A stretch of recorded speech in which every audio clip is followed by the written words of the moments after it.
right, hey guys, welcome back to the Relai Bitcoin Session today with another very special and interesting guest out of the Bitcoin world, hoping to get some very deep insights of another OG, a person who is in the Bitcoin space for a long time, involved in a startup in a Bitcoin company.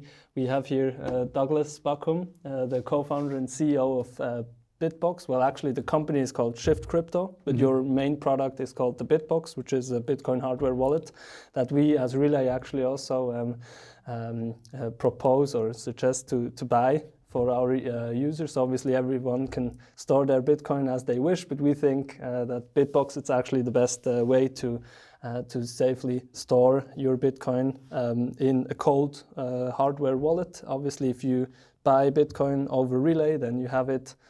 Either you have it in the Relai wallet, which is a hot smartphone wallet. You can use that for a couple of $100, but and for a couple of sats. But if you stack sats and get a bigger Bitcoin holding, then it would be ideal to put them somewhere safe, which is a hardware wallet like Bitbox, for example. And we also sell them through the app. And you have also the opportunity to buy in the app or set up a savings plan in the app directly to your Bitbox as well. So we are partnering with them, and I'm very happy to have you here. Thank you very much for the time, Douglas. Yeah, thank you very much for the invitation. Awesome. So maybe quick introduction about yourself. Where do you come from originally? What brought you to Switzerland? Because we're sitting here in the studio in Switzerland. You don't seem like the typical Swiss guy. So where do you come from? How did you get into Bitcoin? How did you get involved with Bitbox and Shiftcrypto? How did you founded the company?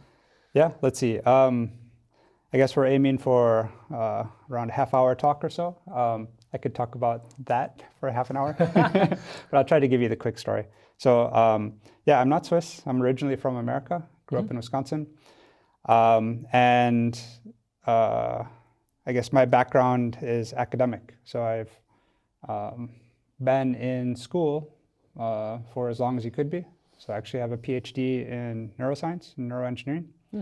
And that's how I ended up in Switzerland. So I actually came here to go to be a scientist at the university at ETH Zurich. At ETH, oh nice. Yeah.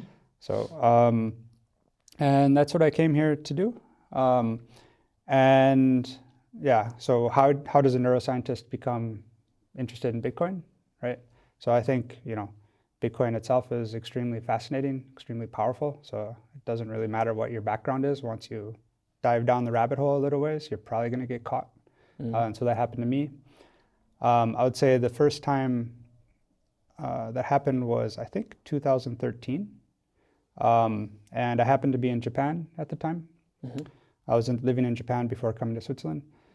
And I saw Bitcoin on the front page of a Japanese newspaper, very well-respected newspaper. I was like, this is really, really strange.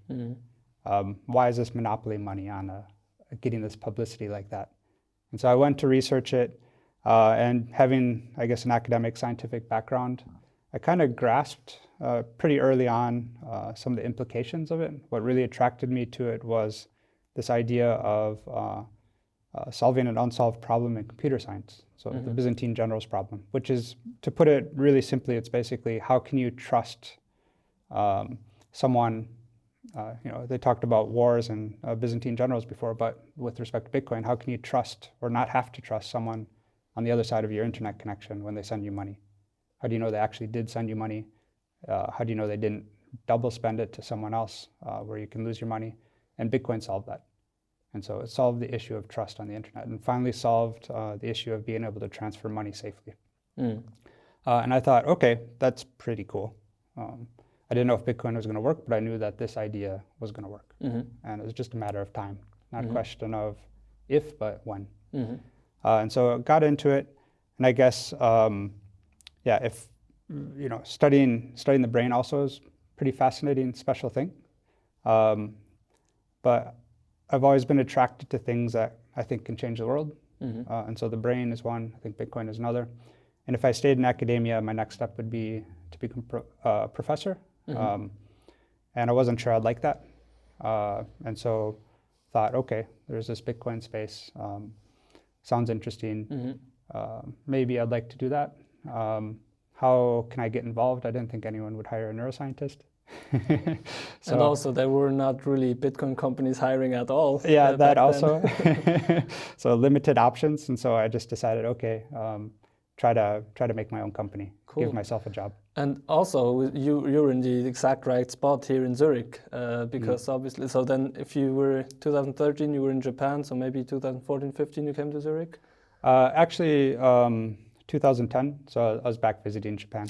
Ah, okay, cool. So, and then you already had kind of some connections to the back then, very small Bitcoin community. I remember then it was probably like, I mean, I started being involved 2015, then it was a couple of hundred people. So probably 2014, 13 was below 100 people, but a very strong community already that the founders of Bitcoin Swiss and BitT and all these guys, and later Crypto Finance and all these guys were already probably involved. Were you in this kind of community, in these meetups already? Yeah, so,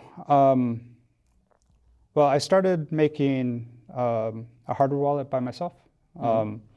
And at that time, the concept of a hardware wallet existed, but there was none on the market. And also at that time, there's a lot of scams in the industry around hardware specifically. So for example, mining equipment, people would send some money to buy mining equipment and it would never show up. You just lose your money. And so I thought, okay, I don't know if hardware wallets are ever going to come around, so I just decided to make my own. And then it got to a point where, I had a prototype working, and then started, okay, maybe someone else is interested in this. And then I started finding like the Bitcoin Zurich meetup. I'd say around that time, we'd just meet in a cafe, be like maybe 20 people maximum on a good day. Lucius Meiser, for example, maybe. Sorry? Lucius Meiser, for example, Lucius, probably. Lucas Betchard. These guys were met those actually guys. Also in this podcast already. Yeah, and even Peter Wule was coming through every now and then. Some really big name people are coming to Switzerland and to these meetups. Andreas Antonopoulos, and so on and so on. And coincidentally, another big name, Jonas Schnelli, met him there, and we just by chance happened to live in the same city in Basel. And I gave a little demonstration, and he's like, "This is important." And so we connected, and then we co-founded Shiftcrypto, co-founded the Bitcoin business. All right. So Jonas Schnelli, who were afterwards probably most known as one of the core developers and maintainers of the Bitcoin code for a long time. He actually just stopped it a couple of weeks or months ago, but he did it for a very long time, one of the most important tasks. And so he's more a software guy, more a programmer, computer science guy. And then you were more taking care of the hardware. So basically a perfect fit, right? Yeah, and I mentioned I've been in academia my whole life, but he avoided academia as much as possible. I think he started his first company in high school and was a businessman also. So he had a lot of good insight into how to do business. So I think there's a good match there also. So you guys so he is not operationally involved anymore, as I understand? No, he's not operationally involved. Both shareholders and... we still communicate regularly, and so he helps advise the company. Also, I seek his advice often. Interesting, cool. So how did the story go from you two basically experimenting with a couple of hardware wallets to now being one of the top 3 hardware wallet providers in the world, basically, right? Or at least in Europe? It's hard to know what spread, but at least in Europe, I think we've caught on quite well, especially the German-speaking area. And let's see, when we founded the company, 5 or 6 years ago now. 6 years ago now. And in 2016, we came out with the Bitbox 01, originally called the Digital Bitbox. And at the time, it was just basically Jonas and myself. He has business background, but at his heart, he's a technical guy, software guy. Myself also being more technical. Prior to neuroscience, I was mechanical engineering, learned some coding and so on. We both, I guess, thought we could do everything ourselves. Overconfidence. And I think we did quite well. We launched the Bitbox 01, actually sold it to customers in about 100 countries, even in 2016. And but we quickly realized that there's a lot more to actually running a business than just making a good product. Was Ledger and Trezor and these guys, were they around already by then? I think so, right? They also started around then, no? Yeah, I don't remember exactly. We're a little bit after them. I think probably 2015 is when they actually started shipping. Maybe a little bit earlier. And so we're shortly after them.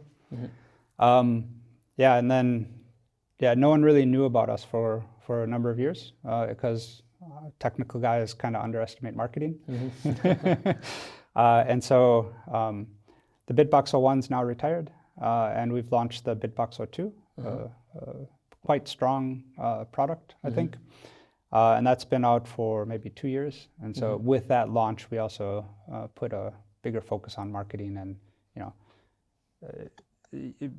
being technical people, you always kind of hands off about being too pushy and things like that. But then the thing is, if you have a product that you really believe in, you should tell the world about it. Exactly. You want to get it out there. Yeah, it's always, as you said, technical guys also always underestimate marketing. I think business guys sometimes overestimate marketing and then pretty much neglect a little bit the product side. So it's always good to have this mix. So I guess you can have the best product in the world, but if no one knows about it, you're not going to have a successful company. Conversely, you could have the best marketing in the world, and if your product is just so-so, you probably have an okay company. Maybe an okay company, but then you get a lot of users or customers, but then you also lose them. So in the end, you will never be big. You need both. You need both, interesting. Yeah, very, very, very cool story. And so how do you think about storing Bitcoin more generally? That's something I think about a lot, and that's also why I think our two companies, and we can talk about our partnership later a little bit, but that's why we match so well, because you guys focus on storing and we focus on getting into Bitcoin with your fiat money to acquire Bitcoin. So people always want to, once they understand it, they want to acquire it and save more and more of their money in Bitcoin. But then obviously you also want to hold, because Bitcoin is usually not held by a bank. So you can actually, you don't need a bank to hold your money. You can hold it yourself. So you focus on this problem. We focus on the problem of getting people into Bitcoin as easy as possible with no friction at all. And then you focus on storing. So I would like to learn more about, how do you think about storing? Where are we now? Maybe where are we going? Is this already the end of the story, that, okay, people have a Bitbox, they save their, they have their own keys, they save it on there, on the hardware wallet, which is air-gapped, so no hacker can basically access it, and then they are safe. Some people also still hold it on crypto exchanges, which is not a good idea. Some people hold it on hot wallets, which is okay for small amounts, but maybe not for bigger ones. Some banks start to offering custody services, so some people might start more and more storing their coins with banks. How do you see this overview now, and how is this going to develop? How are people storing their Bitcoin maybe in 10 years? Yeah, 10 years is a long time. But I would say even 6 months is a long time. Trying to predict where the Bitcoin ecosystem is going is in the broader cryptocurrency ecosystem is difficult. I would say just some thoughts there. So you listed a number of different ways to store Bitcoin. I think there's maybe a few different aspects to that. One, of course, is security. So you don't want to lose your coins. There's a common saying, not your keys, not your coins. So you should possess your own keys. That's what our company tries to do. Tries to make that as simple and as easy as possible. Another aspect is privacy.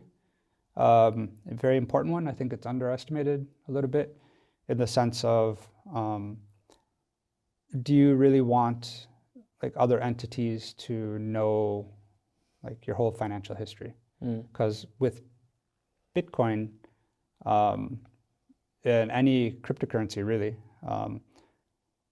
you have the public blockchain, but the public blockchain means anyone can look at it. And so if they can link your identity to your address, they can basically see your whole financial history, see what you buy, what you don't buy.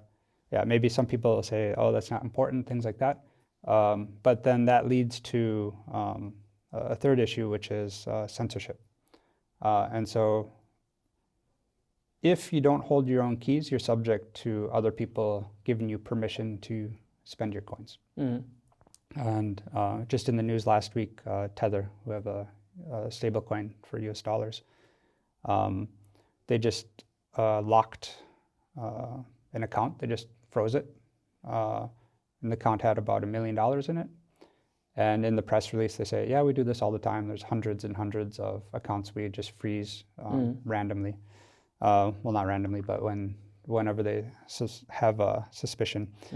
And so I think, why are people interested in Bitcoin, or what's its really fundamental value? And that is being decentralized and permissionless, is how I see it. And of course, there's the economic aspect of fixed supply and anti-inflation and things like that, which is great. But I would say that's more secondary, where the important thing is to allow people to actually have access to money and to financial freedom.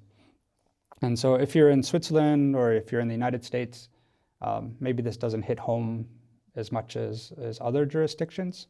But then you can go look around the world where you have hyperinflation in various countries, and governments basically, with inflation, it's kind of robbing from their citizens their life savings. In Jordan, for example, Venezuela, Argentina. And when you look at these countries, you actually see the use case and adoption for Bitcoin. Now Lightning really greases the wheels for that. And it's important to allow people to have some say over their future, rather than just being subject to governments often, which become corrupt. Yeah, Bitcoin makes money peer-to-peer and in control of the individuals. And before, like, fiat money was basically in the control of the governments and the banks, because you could not do any financial transaction without basically asking for permission, or without using government and financial institutions. And now you can, just with software. Yeah, and as far as securing coins, your original question. So yeah, I think you guys are doing a great job at step one of the user journey, which is just buying Bitcoin. How do I get involved? We're at step two of the journey, and what's the best way to safely hold your coins, not be subject to confiscation, and so on and so on. And I think that's with hardware wallets. Where I see the issues, I guess security is the most obvious aspect there, where you can have your coins on exchanges, but if you look at the history of exchanges, there's billions and billions lost every year due to exchange failures. So early on, there's a lot of hacks. More recently, it's exit scams. It's a few different countries now in the last months where there have been exchange, and then the owners just run off with the keys, and everyone's out of luck. And so I think one thing people don't really understand is with cryptocurrencies, and this is what makes it special, but it also makes it a bit risky, is that gone is gone. And so I think people get used to being able to offload responsibility onto other entities. Like, for example, if you lose your password to your email account, there's probably a way to recover that. And so people don't quite grasp it yet, in my experience, the new people entering the space, that, okay, if you have Bitcoin, if it's gone, it's gone. And with exchanges, people say, oh, I'll just put it on exchange, and then this exchange has insurance, and they can kind of, if something happens, I'll be able to get my coins back. But that's not the case. In Coinbase, the largest exchange in the US, also in the news a few months ago, people losing login access to their account. And so, they can hold the keys, they can manage the keys, but you still need to access the account. And so it's still the same problem. You have to keep your cell phone safe. And so with some SIM swaps, various hacking where people can take over a phone, basically they can get your login access to Coinbase and then drain your account. And gone is gone. Coinbase can't get that back. And in their terms of service, you're out of luck. So the insurance fund's not going to give you your money back either. And so, you could have the absolute perfect security and exchange, but there's still these risks. They don't disappear. And so the concept with hardware wallets then is to try to solve that risk by basically, if people aren't familiar, hardware wallet is basically a miniature computer. You stick it into your computer, connect it to your computer. And the idea is that it's pretty simple. Just the keys, these important things, these keys to access your Bitcoin, they're generated inside of the hardware wallet. They never leave the hardware wallet. They're always inside the hardware wallet. And in that way, they're not susceptible to malware or hackers that could access your computer or your mobile phone. And so I think, where is the space going? I think it's still going in that direction, that you need a way to protect these keys. And the only way to do that is by basically reducing or making it impossible as possible. That's interesting words. For like all this malware and hackers to access it. And so it has to be an offline device that's personally held. But don't you think that because people, how they are now storing their investments, let's say, for example, stocks or even savings, most of the people, they work with a bank, right? So now these crypto exchanges are coming where they offer to store your Bitcoin on it, and then there's these hardware wallets, but they are both kind of new and especially for beginners, kind of strange and look risky, because also if I lose my hardware wallet or access to my hardware wallet in some way, obviously with your setup, you have the hardware wallet itself, you have a chip, a backup chip, and then you have your password. And so if you lose two of them, you've lost your Bitcoin. But it can happen, and some people are kind of scared to really take this responsibility. So what they know is how to work with banks, and banks still have a very good trust with their customers. So obviously, millennials and younger generations start to losing the trust with them, but still, I think for this use case of holding your assets, they still do a pretty good job. So don't you think once they catch up, the banks are catching up, which still can take years. I think we're at the very beginning of this story, but at one point they will catch up and all the banks will offer Bitcoin trading and custody. Do you think that people still will decide to hold their own money or maybe do both? So for smallish amounts, they will hold always kind of a backup of their savings with their own hardware wallet and maybe have the bigger chunk with banks? Or how do you see this evolving? Yeah, so I think it's true. People are used to the concept of a bank and having their online dashboard into a bank. But I think the big difference here is gone is not gone when it comes to money on your credit card or money in your bank even, where transactions can be reversed. And there's a lot of fail-safes put in place. And that's because it's not decentralized. So there's central points of control that can reverse bad actions. And so for that case, banks completely fine. I think for Bitcoin, then, where gone is gone, and I think the Coinbase example I gave before fits in here as a strong example that, okay, it's not the same.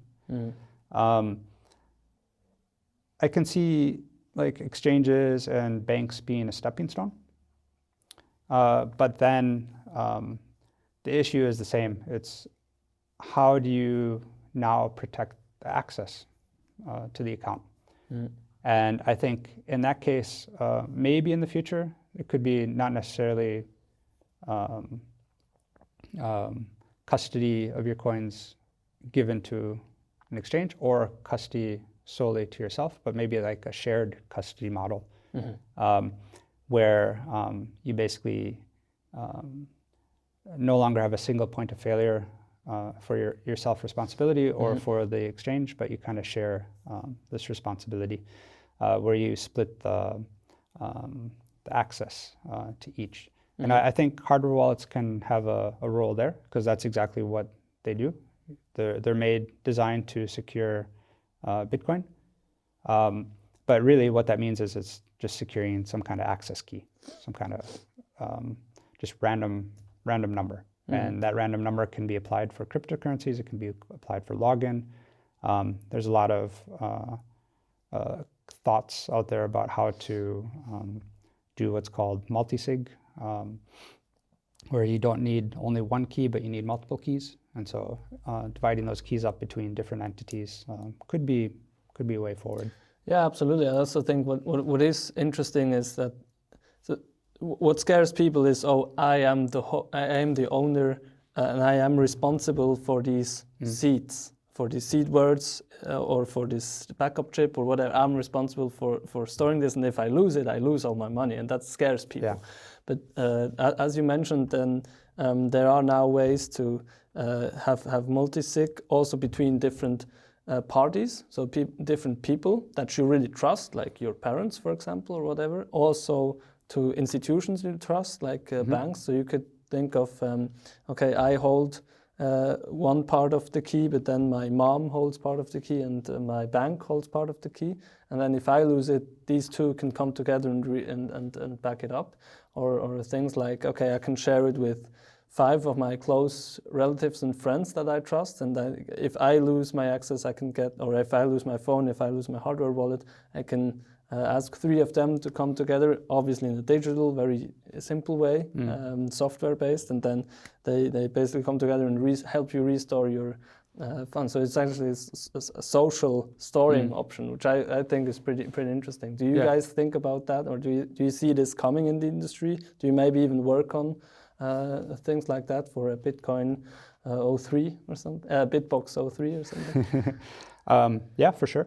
I would also add, I think, I don't think it exists yet, but I could see insurance actually playing a role also, where they actually insure against your own personal mistakes. Yeah. So if you lose everything, you lose access, there could be some insurance, some creative ways to do insurance around that. And I could see that coming. I know there's some entities that are looking into that already. Okay. But as far as, holding keys between different family members and things like that, yep, for sure. That's something we're interested in. The word for that is multisig, which we mentioned a few times. We actually, multisig is implemented on the Bitbox 02. Currently, it's through third-party apps, like Electrum and Sparrow and so on. We're looking into putting it into our own app also. Cool. But before we did that, we really wanted to do some research. Before we implement any big feature, we like to kind of research it ourselves. Like in Bitcoin, it's don't trust, verify, right? So we wanted to see what it actually consists of. And so I think at the moment still, we actually wouldn't recommend multisig to new users. I think the UX has a lot of work that needs to be done. It's still really confusing. And moreover, there's a lot of ways to basically shoot yourself in the foot and lose coins. And we have a couple of blog articles explaining exactly why and how to implement that. And we actually have an improvement, Bitcoin improvement proposal out, or that's being worked on to actually standardize how to do this in a proper way. There's an issue, a security issue with multisig, where if you, so it's exactly like you say. If one person loses their key, two other people can come together and recover the funds or send them somewhere. That's called a 2 of 3 multisig. That's true, but the problem is the existing, well, there's a couple of problems. One of them is, let's say everyone loses their wallet, but they have the backup to their own individual key. But one person loses the backup also. You only have 2 backups. You cannot recover your coins with only 2 backups, because you also need information from the third wallet. You need what's called the public key in order to recreate the addresses and some of the spending information. Trying to say that in as simple as a way as possible. But there's ways that are not obvious and that you can shoot yourself in the foot. And at the time of research, we saw that basically almost all, if not all, multisig tutorials skip this part. Okay. Yeah. Yeah. And so, if in the worst case scenario where you lose everything, but you have your backups or 2 of the 3 backups, you're still can't access your coins. Yeah, that's a big problem that I think both of our companies are still trying to solve, and it's still not perfect and won't be perfect for years. That there are still a lot of complexities that just normal people from the street just cannot or don't want to get into all these complex details. So it's really about us to make all these things hidden and very easy for people, and for us to acquire Bitcoin and for you to store Bitcoin. And I think we already did first steps, good work. I mean, your hardware wallet is the easiest to use, but it's still not easy enough for a lot of people. Yeah, fully agree. So that's exactly right. Our job is to make it as easy as possible for people. I think I see. One of the motivations for me to actually, get into running a company in this space was trying to make it easier for other people to join the space. Because I saw there's so much potential here. People should be aware of this. But just making it simple to do things was a huge barrier. And so I'm very interested in trying to equip people with the tools they need. And basically empower them to be able to take advantage of this really fascinating space. Absolutely. How did you see from where you got into Bitcoin to now? How did you see these developments of different people coming in, not only tech people but also very just normal people, like maybe also from your circle of friends and relatives, and what did you learn from them? Maybe how they got into Bitcoin? Good question. I would say a lot of my friends and family are still not there. Still not, okay. So I think we're still very, very early, right, in the whole adoption aspect. I think, how do people get involved? I think one thing that I thought was interesting was over the holidays, I heard that some of my relatives, some of my aunts in the U.S., their financial advisor recommended that they own Bitcoin. Okay. And that I thought was a shock. Yeah, that's something new. In Wisconsin, in the countryside. And my aunt retired. So it's important when you're retired, of course, financial advisors usually try to give you advice, very conservative advice, right? But to put some small percentage of the funds into Bitcoin just as a hedge, I thought that was really fascinating. And I think from what I see in the U.S., slowly now, and I think more so into this year, is the impact of inflation. Mm-hmm. So inflation seems to be quite significant. In the US, it's crazy, yeah. Also in Europe. In Europe, it's between 4 and 5%, which is 30-year high, and in the US, it's almost 7%. Officially, right? Yeah, officially, yeah. A lot of people question if those numbers are real or not. I know IKEA was in the news that they're raising, as of the 1st of this year, they're raising prices on a lot of things up to 50%.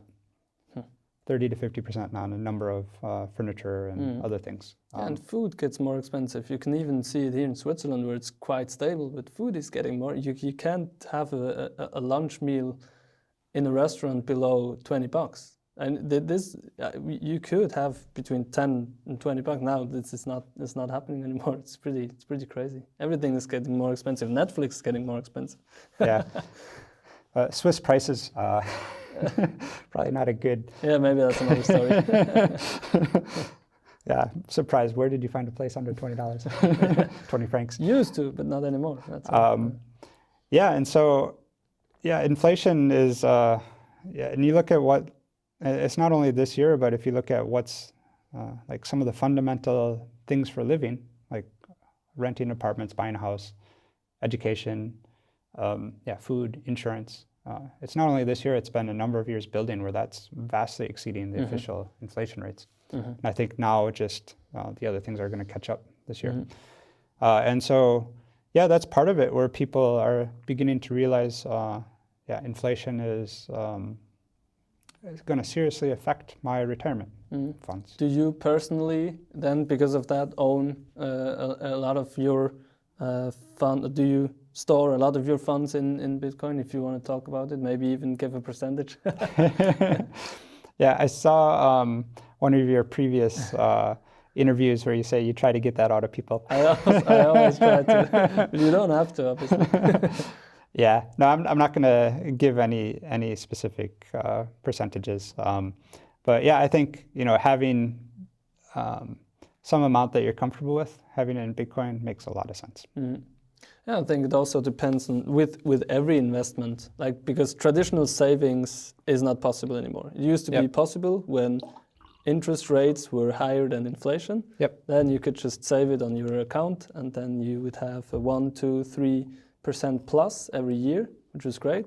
But now it's way out of control. So inflation is very high, and interest rates are 0 to negative. Sometimes negative, yeah. So you cannot really saving defined by the banks is getting some interest rate on a deposit. And that's not possible anymore. So now people actually are forced to do investing, and with everything that is investing, it depends on a lot of things. Depends on your risk profile, depends on your age, like the horizon. Your aunt has another investment horizon and should be more conservative than I, because I'm still young. I still have a lot of time to wait until things go up. So depends on a lot of things, and I think for me, for example, it can make sense to have a big portion of Bitcoin, because you see a big trajectory for the future in it. But obviously, also even though I'm very deep into the Bitcoin space, I don't only hold. I know people who only hold Bitcoin. That's not me as well. I'm even not over 90%. I still also hold other assets, but the majority is in Bitcoin. Yeah. So it depends. It's very, very individual. But I think more and more people, and even more traditional finance people, are getting into this mode where they're actually extreme, like Bitcoin focused. Like they are starting to convert most of their assets into Bitcoin, which I find pretty interesting. You saw that with the nerds a couple of years ago, but now you see it with traditional finance people, and I think you will see it also with just normal millennial and Gen Z people that are growing older now and looking at where to put their money, and they just trust Bitcoin the most. Yeah, for sure. And I think,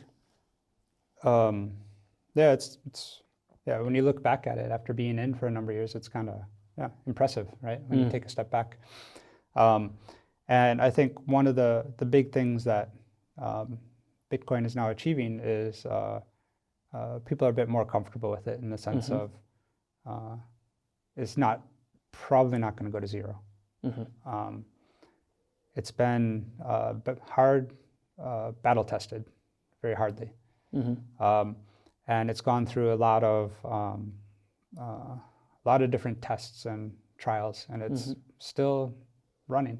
Yeah, Bitcoin itself 100% and uptime. the industry. Yeah, exactly. Bitcoin itself is getting more and more robust, and also the industry around it gets bigger and more professional. Like Yeah. with companies like you guys being on the market for 5-6 years now, Yeah. having a track record and really gaining momentum, gaining a lot of traction. So this is something that makes us, or hopefully everybody, feel Yeah. more comfortable about also the future of Bitcoin and the whole industry. Yeah. So I think that aspect was probably a barrier for a lot of the money guys to get in. But if what you say is true, where the money guys are getting in, that's pretty good empirical evidence that Bitcoin's doing something right. Very good closing word from the academic guy. Good empirical evidence that it will do well. Very good. Thank you very much for taking the time, Douglas. It was really a pleasure, and hopefully we can collaborate even more closely in the future. Yeah, would love Thank to. you. Thank you. All right. Thanks, man.